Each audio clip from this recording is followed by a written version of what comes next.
Hi friends, इथं मी कांदा, खोबरं, लसूण, आलं आणि टॅमॅटो ह्याचं मी हे सगळं भाजून घेतलं आणि हे वाटून घेतलं. ह्यामध्ये मी हळद, मिरची पावडर, एव्हरेस्टचा आणि मालवणी मसाला टाकला आहे.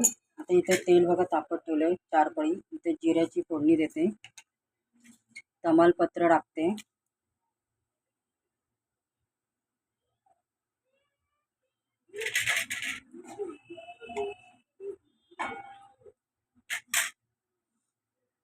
आणि यामध्ये बघा वाटण टाकते मी.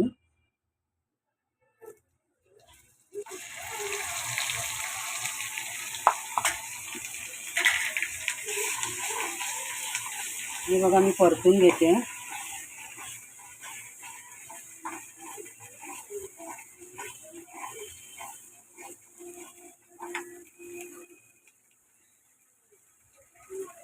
हे बघा इथे तरी आलेली आहे परतून घेतल्यावर.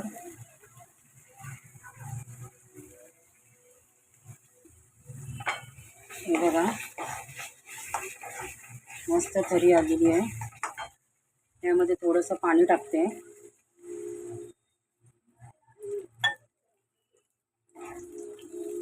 तुम्ही रस्सा भात पण खाऊ शकता, नाहीतर मग रस्सा भात आणि भजी असं पण खाऊ शकता, नाहीतर मग रस्स्यामध्ये भजी टाकून पण खाऊ शकता. तर चवीनुसार मीठ,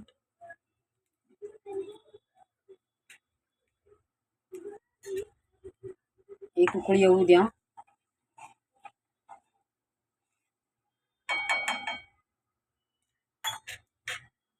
यामधलं मी मिक्सरमध्ये राहिलेलं वाटण पण मी यामध्ये टाकलं आहे. तरी पण थोडंसं तुम्ही मीठ टाका अंदाजी. मी परत थोडं टाकलं आहे वाटण मी परत टाकलं म्हणून थोडंसं. आता यामध्ये काय करायचं, भजी तुम्हाला नुसती खायची नुसती खाऊ शकता, नाही तर या रस्स्यामध्ये पण टाकू शकता. बघा अशी मस्त उकळी आलेली आहे. नाही तर नुसती पण खाऊ शकता रस्सा भात म्हणून. अशी भजी टाकाय बघा. गॅस बंद करा.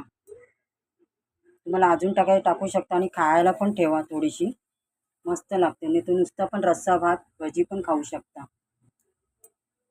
चला तर बाय. लाईक करा, शेअर करा, सबस्क्राईब करा.